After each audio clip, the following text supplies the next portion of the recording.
What if the reason your prayers aren't being answered isn't because God isn't listening, but because there are spiritual blockages you're not even aware of?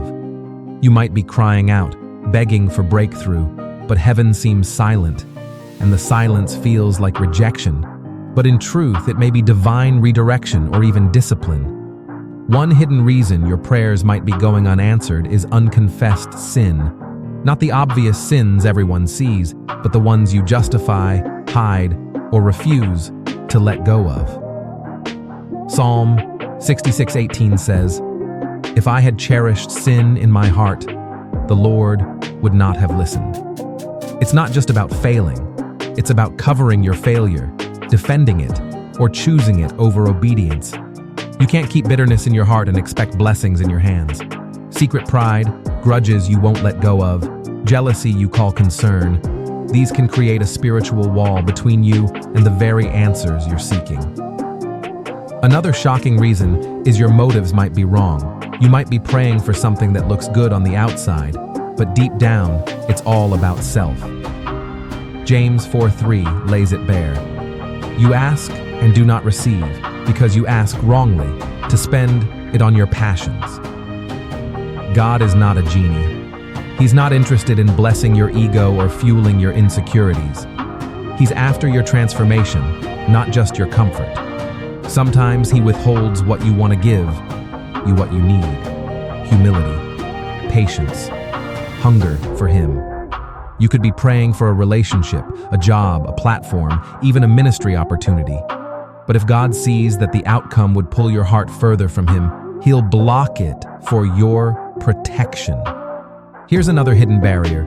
You're not walking in forgiveness. You expect mercy, but won't extend it. Mark 11:25 says that when you stand praying, you must forgive anyone you have anything against, so that your Father will also forgive you. Unforgiveness poisons your spirit, and a poisoned spirit can't carry the weight of God's blessing. Holding on to offense is like trying to receive rain while holding an umbrella. Some of you are also not praying in alignment with God's will, and that's not about saying the right religious phrases. It's about living in surrender. 1 John 5:14 tells us that if we ask anything according to his will, he hears us. But how can you know his will if you don't spend time in his word? Many want God's answers without wanting God's voice. You treat prayer like a shopping list, not a battlefield. You speak, but don't listen. You ask, but don't align. And perhaps the most overlooked reason your prayers are going unanswered is you gave up too soon. There is a delay that is not denial. It's development. Luke 18 shows us the persistent widow who refused to stop knocking, and Jesus used her to teach us to always pray and not give up. Some breakthroughs only come through consistent, faith-filled warfare. You prayed once, maybe twice, and when nothing shifted, you stopped. But Daniel prayed for 21 days before the angel reached him. Why? Because there was spiritual resistance in the heavens. Daniel 10:13. Your answer might be caught in warfare right now, but instead of fighting, you're folding. And you wonder why heaven is quiet when you haven't even lifted your spiritual weapon. God is not ignoring you. He's inviting you into deeper persistence, deeper trust, deeper purity. The question is not, why won't God answer me?